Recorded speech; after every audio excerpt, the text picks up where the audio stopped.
Welcome back to this course on principles of polymer synthesis. Until last class we have been discussing about chain growth polymerizations, and then afterwards we talked about chain growth polymerization in presence of another monomer. So, that means copolymerization, and we discussed in some detail about different aspects of these copolymerization processes, and the last class exclusively dealt with the microstructure of copolymerization, wherein we found out the details about how we can determine the number fraction distribution of different lengths of the sequences of different monomers, and then that gives us a complete picture of how the copolymers can be produced, at least the copolymers where we have two monomers present. So, the topic of today is leaving chain polymerization. So, basically although I am talking about leaving chain polymerization, chain polymerization could be radical polymerization, it could be anionic polymerization, it could be cationic polymerization. You might have noticed that we have not talked about anionic or cationic polymerization at all until now, and it will remain so until probably we come to certain industrial polymers wherein we might feel important that some of these things need to be discussed. So, until then that discussion will remain suspended.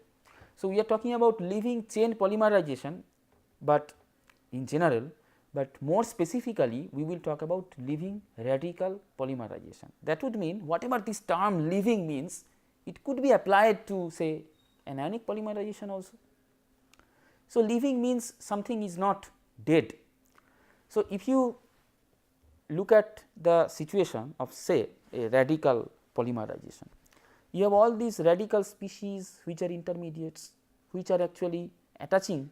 So, let us say you have M1 dot, it is your starting radical, it is attaching with your monomer. So, it is becoming M2 dot, 2 units together, then it is attaching with another monomer, it is becoming M3 dot, so on and so forth. So, all these radical species that are present, of course, they are present in very low concentration. I had told you, if you remember at the start of this radical polymerization introduction weeks back, that this particular point, that the radicals are transient species, the lifetime is very small, in order of seconds or sometimes maybe lower, and the concentration is also very small. And why they are transient? Because they are not very stable, and they will react in whichever way they can. I mean, they can react with a monomer to grow the polymer chain to a higher length, or they could react with another radical and then annihilate themselves. Take the situation of say bimolecular termination, sort of chain breaking reaction. Two radicals come together and then they could terminate the radical species by disproportionation or by coupling. Or what you can have is a species that is there in the system, which could be your monomer, which could be your solvent, which could be a compound that you have added from outside, or which could be your initiator itself, to which a growing radical could transfer its radical and become a dead chain, no reactive ends. That is where the polymerization stops for that particular chain, and then another chain could be initiated because the radical has been transferred to this species, which is your chain transfer reaction. So, all these reactions, your bimolecular termination, like your coupling, termination through coupling, or termination through disproportionation, or termination through chain transfer reactions, all of these are chain breaking reactions. That means that breaks this growth of the chain, that is the terminology used here. So, if all of these reactions are occurring, then that limits technologically the application of our polymers. In which way? If you could, so suppose you have a long chain that has been produced. Now, at the end of this long chain you have a radical center. If you could somehow stabilize this radical center, now you can add another monomer and then you could have another block of polymer. So, the initial block was for monomer 1, now monomer 1 is consumed, at the end that species is now somehow stabilized, could be radical, could be anion, and now you are putting another monomer, then again the polymerization could grow. That means you have a block of monomer 1, then you have a block of monomer 2, let us say you are getting a block copolymer. If you notice, we did not talk about block copolymerization in your copolymerization principles, because that is a special case where R1 and R2 both are greater than 1. We will not talk about that in terms of that analysis that we had done in the previous class, but we will talk about it in some aspect. So, if you can create this kind of situation where you stabilize this reactive center at the end of a growing chain, then you could have specific compositions of the polymer. For example, a length say 1000 units of monomer A, and then you want to put say 500 units of monomer 2. Okay. Now, this say the monomer 2 that you are putting. So, this creates a monomer 2, a polymer 2 block, and then you have a polymer 1 block. So, you have 2 blocks that are stitched together. So, this is block copolymer. What is the importance of block copolymer? Take the example of say polystyrene. We had discussed this example a little bit in some other context, but we bring back this example again. Let us take the example of polystyrene. Polystyrene, the production is quite high, and this property of the polystyrene, if you are looking at polystyrene, the homopolymer, overall the styrene contribution to the industry is quite high, but the homopolymer contribution is with respect to that lower, I think 1/3 or something like that. What is the rest? You have copolymers, block copolymers say. So, you can have styrene, butadiene, acrylonitrile copolymer. So, you have all the 3 things together, styrene, butadiene, acrylonitrile. So, styrene by itself, when you polymerize, it is a brittle material, it does not have that much of solvent resistance, and it does not have impact resistance, which associates itself with toughness. Now, if you are adding the other block which has a desirable property, that property that the polystyrene lacks. So, you put another block here, say you put acrylonitrile unit also together, then what happens? This acrylonitrile unit that you have is making this particular copolymer having better property. That means, its solvent resistance increases, its impact resistance also increases. And then if you are putting say butadiene unit also, it could have elastomeric property, stretchability. So, all these things can come together. We will go to specific examples. So, we need then to go into controlled way of synthesis of these polymers, so that you can have a composition that you want, and not only that, we want to have also a very narrow molecular weight distribution, so that all the chains are almost similar length. It cannot be exactly 1 as far as the PDI is concerned, polydispersity index is concerned, but it could be close to 1. Now, if you are looking at say anionic polymerization, although we will not go into details, some of them are generally living in nature. When you say living, basically you are trying to increase the lifetime of that reactive center, so that it does not get destroyed that quickly, so that you can use it for a subsequent purpose. So, some of these say anionic polymerizations and other polymerizations, these could be also converted to say living polymerization. But if you are looking at say radical polymerization, if you can convert it to living polymerization, that is very important for you. Why? Because as I had told at the start of radical polymerization introduction, that the selectivity is different. Certain monomers will not undergo anionic polymerization, certain monomers will not undergo cationic polymerization. Depending on the group that you have that will stabilize cation or stabilize anion, it will either undergo cationic polymerization or undergo anionic polymerization. But most of these monomers will undergo radical polymerization anyway, because radicals do not have that kind of selectivity, they can be stabilized by both electron donating as well as electron withdrawing group. So, if you can introduce this kind of living nature to radical polymerization, that becomes technologically much more important. So, after all this lengthy discussion, let us now go and start talking about certain substance. Now, so you have say I star, which is your initiator, and A is your monomer, and then let us say m number of A units have come. Now, somehow if you can stop all the chain breaking reactions that could eat away this reactive center, we are going to talk about say radical. So, you have a radical, say you want to stabilize this. So, you stop all the chain breaking reactions, say bimolecular terminations, chain transfer reactions and other things, for example, the coupling, disproportionation, annihilation of radicals, those things you stop. So, you can stabilize this. Suppose you stabilize this and now you can add another block and you can create something like this. At the end of it again you have the radical, you stabilize this. So, you can now keep creating different blocks that will impart different properties to the system, and you can actually specifically control the compositions, how many number of units here, how many number of units here, more or less, and the molecular weight distribution also can be quite narrow. If all of these chains, say for example from this stage, all the chains here, so several of these chains will be growing. So, all the chains are starting to grow at the same time and all the chains grow for the same length of time, and then if you stabilize, so all the chains will have the same similar length. So, your molecular distribution also will be quite narrow. So, these are some of the conditions for desired conditions for living polymerizations, living because you want it to be living, not dead, not being annihilated. So, or annihilated, whatever way,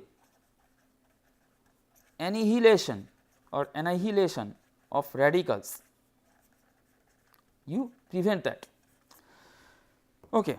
So, what you can do to achieve that, you introduce some dormant state, dormant means sleeping, dormant state for this propagating species. So, dormant state means once it goes into dormant state, there will be some equilibrium between the dormant state and this propagating species. Once it goes into the dormant state, it can be stable, it can even be isolated, and again B can be added, or you could add B in the reaction mixture itself, we will come to that after. So, dormant state, you introduce a dormant state. So, that way you can prolong the lifetime of this reactive species. Sometimes it can be prolonged from starting from seconds, it can be prolonged up to hours. So, once you have prolonged the lifetime and if you can stabilize this, then you can add another monomer after, and then this process becomes technologically important. So, there are two ways in which this can be achieved for radical polymerization, living radical polymerization you can do. So, one of the ways is reversible termination and the other is reversible chain transfer. So, let us talk about reversible termination. The general thing here is you take a initiator RZ or RZ, you have an initiator. Now, this initiator will decompose to give you R dot and Z dot. This R dot here, so this homolytic cleavage gives you R dot and Z dot. R dot is a highly reactive radical, it immediately initiates the polymerization of your monomer, immediately initiates. Let us say n number of units are added, R m n dot. This Z dot is basically called a persistent radical, which means this is stable and this cannot initiate polymerization. However, this Z dot can actually react with a propagating species in an equilibrium reaction to create something like this R m n Z. This does not have any radical here, but this is a masked radical, if you so please you can say this is a masked radical. Now, that means the radical is actually masked here, it will be released when you go back to in this equilibrium. So, this is the situation. So, this persistent radical is stable and it cannot initiate polymerization. R dot is reactive, it can initiate polymerization, in fact it initiates polymerization very quickly, and this RZ, this initiator here, it decomposes very fast and all at once. So, that all the growing chains will start to grow almost at the same time, because this RZ decomposes all at once. And not only that, depending on this equilibrium, all these chains will also grow for the same time. They not only start to grow at the same time, but they also will grow for the same time. Now, why this equilibrium is important is because of this. This can also go to bimolecular termination, you want to stop that.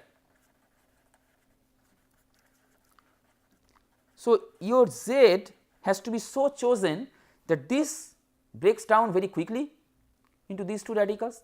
Not only that, this Z is stable enough not to initiate the polymerization, but still it can effectively in a fast equilibrium process capture this propagating species and form this kind of dormant or sleeping or masked species, masked radical dormant species. And this particular equilibrium, the equilibrium constant is very important here, because that equilibrium constant has to be so fine tuned that this concentration of Rmn dot, this propagating species, has to be low, because if it is very high, then what will happen is that this bimolecular termination, which actually depends on the proximity of the two radicals and the concentration of also concentration to the power 2. So, that will be prevalent and this can be destroyed. You do not want to destroy this. So, you stop this bimolecular termination. In order to stop that, your equilibrium constant has to be in such a range that this concentration is not too high. Again, this concentration cannot be too low also, because if this concentration is very low, then this propagation cannot occur effectively. So, there has to be some kind of balance in this concentration, not too high, not too low. So, correspondingly this equilibrium constant has to be also managed accordingly, and that is determined by this Z, and Z is very important because it has to be stable enough, again I repeat, not to initiate the propagation here. So, this is the overall thing here. So, all the propagating radicals will grow for the same time, and this way you can increase the radical stability sometimes up to hours. So, we are going to talk about, so this is reversible termination, because this is termination, but this is reversible.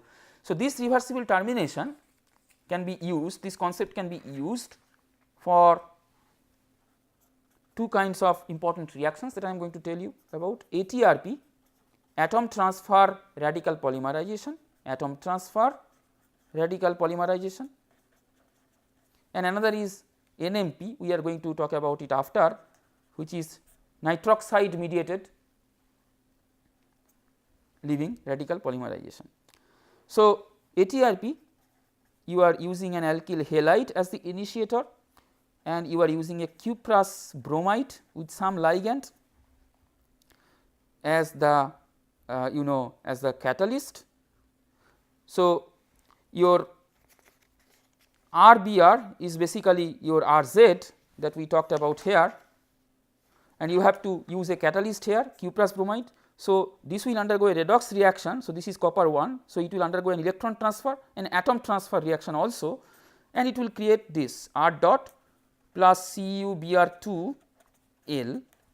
So, this goes to plus 2 state, and in the process through electron transfer this creates R dot, which is the reactive radical. So, this is basically your persistent radical, actually it is not a radical. So, it is a persistent species, you should say. So, that was a very general term Z dot I had written here. So, you do not have a radical here, but this is similar. So, you say persistent species. So, this cuprous bromide you use as a catalyst. Now, what is L? L is say bidentate or tridentate amine based ligand. So, it could be say for example, PMDETA, which is pentamethyl diethylene triamine, it could be like this.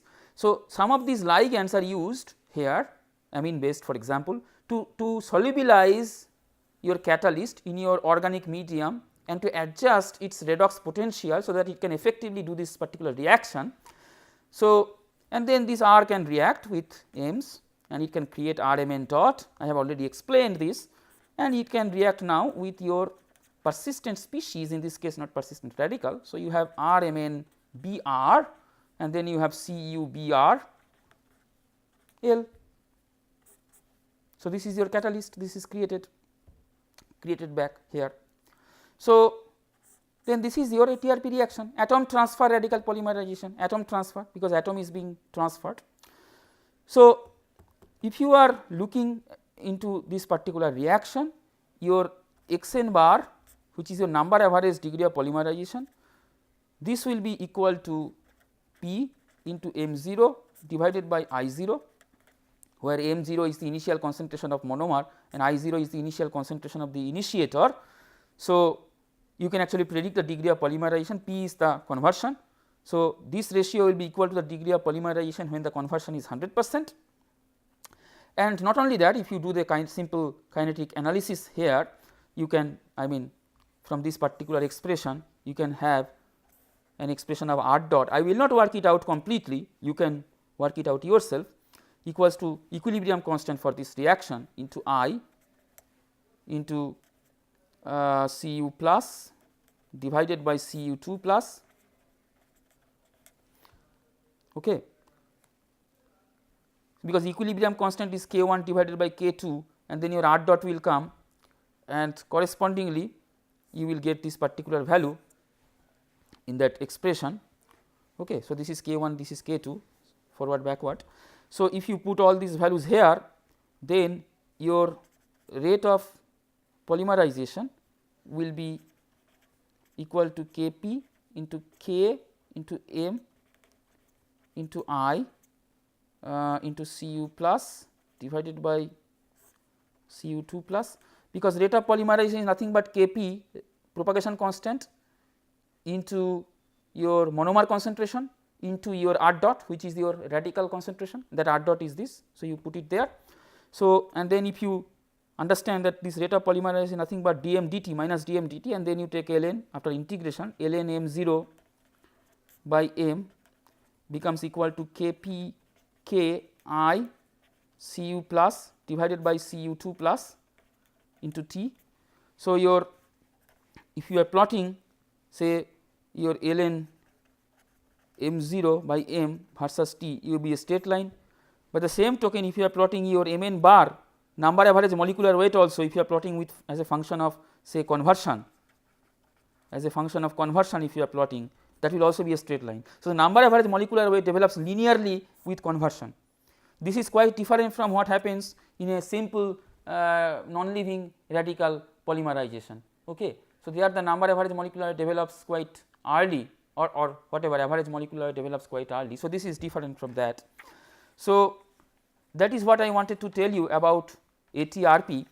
Now, I will just try to explain to you one of the examples from a recent paper that tells you that this is being used in a very active way. So, I will go to the particular paper here. So, this is a chemical communication paper that has been published in 2014 by the group of Zivin Guan, and in this particular paper, to make the long story short, you have a methyl methacrylate monomer here and you have this kind of initiator to start with. Now, this initiator has on both sides you have these two bromines here. So, this is basically Rx, on both sides you have one X unit. Now, you have cuprous bromide as the catalyst, PMDETA, already the structure I have drawn before. Now, when you are doing the polymerization through ATRP, on both sides these groups will be coming, and then you have the dormant state introduced on both sides.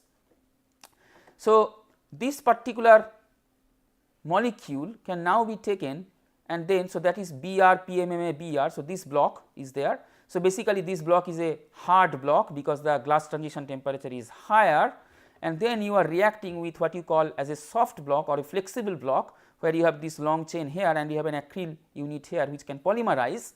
Again you are doing an ATRP. Now, when you are doing an ATRP reaction, so you have this block here which is PMMA, and on both sides this red or the flexible chain is basically this amide unit, the long polymer chains that have been produced here. This is the structure, say n number of units have come together.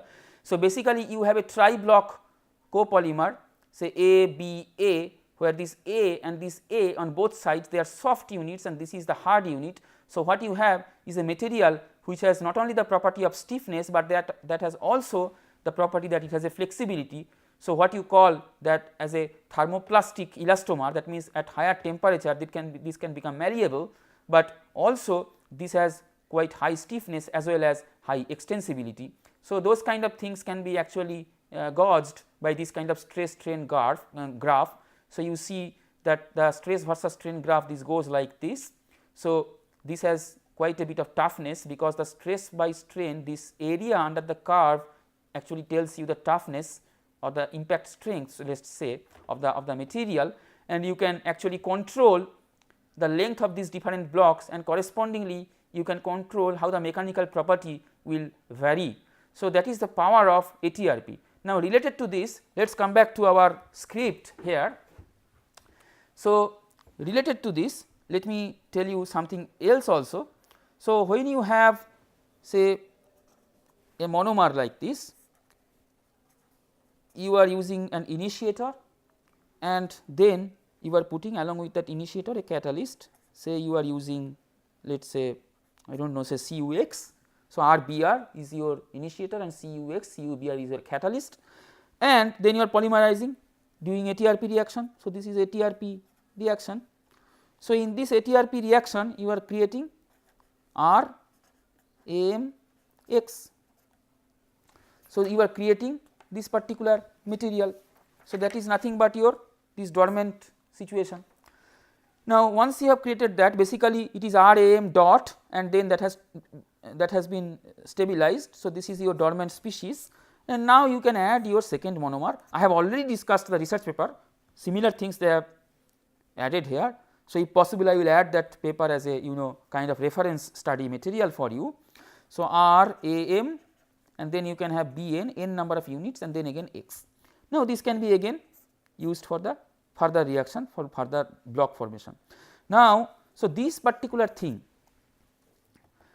that you have created, this is your intermediate stage of the block copolymer formation.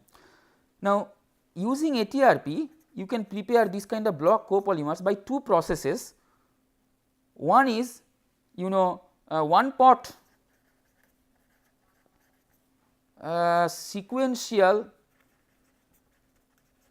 addition method, which means this particular material that you have created, you do not isolate that. Once you have created this, you add the second monomer. Now, these materials basically they are called macro initiator. They are macro initiator. This was the initiator to start with. Now, again you have an X at the end. So, this is another initiator. You see here, this particular reaction, this is not specific to ATRP, this is the general thing for this kind of reversible termination processes for leaving polymerization. So, you have this masked system. Now, when you add the second monomer here, what will happen? You replace this RZ or RZ with RMNZ. So, then this will be the initiator, this will break into RMN dot and Z dot, and this will now attach the second monomer. So, this is then nothing but a macro initiator, because you have a long polymer chain inside it. So, this is a macro initiator. So, again this can go through the same process here when you are adding the second monomer. So, this is, that is why it is a dormant state, it is waiting to react and it is a stable thing. So, what you can do is that macro initiator you do not need to isolate, you can add the B. So, this is one pot sequential addition, but here the problem is something else. I will talk about it after. Let us say the second process, first let us talk about the second process, which is your isolated macro initiator method. Isolated macro initiator method. So, isolated macro initiator method means you isolate this macro initiator, then again you add your B, and then you add your copper halide, cuprous halide, and then you do the next reaction. So, one thing you have to keep in mind here is that you do not go beyond say 90% conversion after the first reaction, you stop at say 90% conversion and then you add the second one, whether you go for one pot sequential addition or isolated macro initiator. Here also isolated macro initiator method, suppose you go to say 90% conversion, then you isolate it, again start the reaction with a fresh batch, say in this case fresh batch means fresh batch of monomer B, cuprous halide and this. And if you are doing one pot sequential method, go up to say 90% of conversion and then you are adding the second monomer. This is because if you go to very high conversion, then your monomer concentration drops and then your bimolecular termination might become important. So, if you go to very high conversion, then the problem will be like you will have you do not have species left for reaction. So, this will start to get converted to a bimolecular terminated process, because this has an equilibrium, you remember this has an equilibrium that can go towards the R dot site. So, if your monomer concentration goes down, this will go to that site, equilibrium process, reversible process. Now, when you are considering one part sequential addition, the problem here is that you are adding the monomer B when still there is some A left. So, what can happen is that you basically can have some impurity in this block where some of the A can be added. So, that is the problem that is not there for isolated macroinitiator method, because we have purified that, there is no unreacted A in this case. So, our time is up for this week. So, what we will do in the next week, we have already talked about this atom transfer radical polymerization. In the next week, in the first class, we will try to cover the other aspects of living polymerization, namely say nitroxide mediated radical polymerization. So, this ATRP and nitroxide both will constitute this reversible termination way of introducing livingness to radical polymerization. Then there is another process called raft process, which will be similar to which will actually illustrate the principle of reversible addition fragmentation, which is basically a reversible chain transfer process. That is also a process through which you can ensure the livingness of polymerization. So, that will be the topic of the next class, and we will start with the topic in the next week, and then we will start talking about chemical reactors and implications thereof in simple chemical reactions, followed by polymerization reactions thereafter, hopefully. So, thank you till then and goodbye.